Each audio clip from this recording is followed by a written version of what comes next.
Her scream still rings in my head. High, sharp, cut short by the snap of wood. I remember the sound before I remember the blood.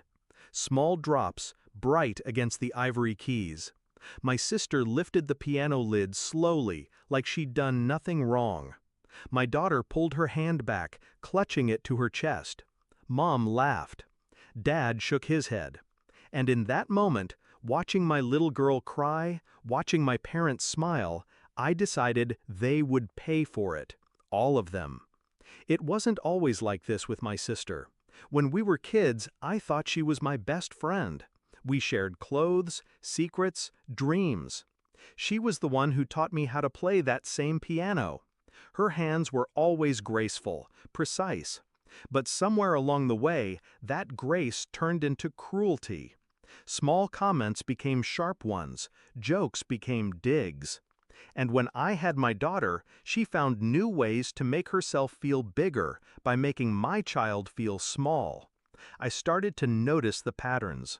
A game that ended with bruises, a prank that left tears.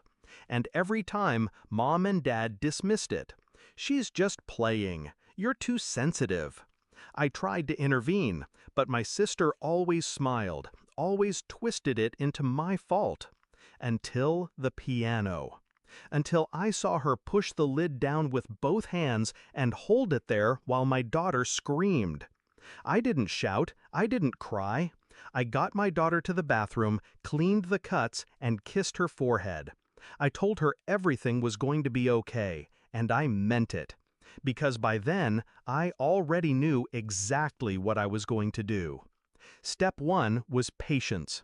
I stayed calm, I visited often, I let them think nothing had changed. Step 2 was information.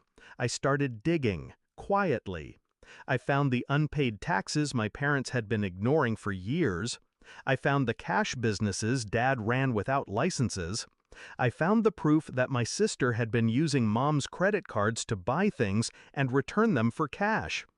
Every document, every receipt, every screenshot went into a folder, and then into 3 more, stored in places they'd never find. Step 3 was allies. I went to an old friend of mine, an attorney who owed me a favor. He connected me with the right people, people who could make sure when the time came, the fall would be hard. The trigger was simple, a birthday dinner for my daughter. They tried to act like the piano never happened. Smiles, gifts, forced laughter. When my sister leaned over to hug my daughter, I stepped between them. She froze, confused. That's when the knock came. 2 officers walked in. Not for me, for them.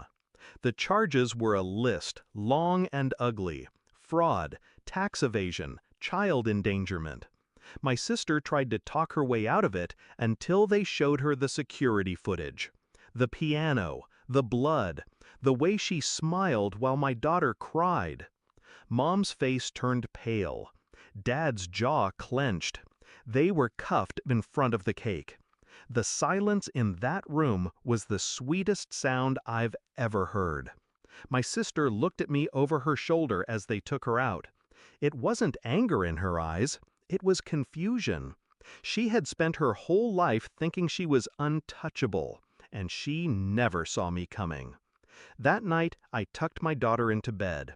Her fingers were still wrapped in gauze. She asked me if Auntie was going to be mad at her.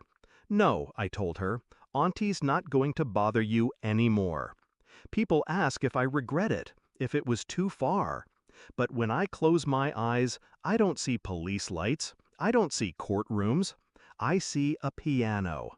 White keys with a thin trail of blood. And my daughter's face twisted in pain, while the people who should have protected her laughed. No, I don't regret it. They slammed her fingers in that lid. I slammed the lid shut on their lives.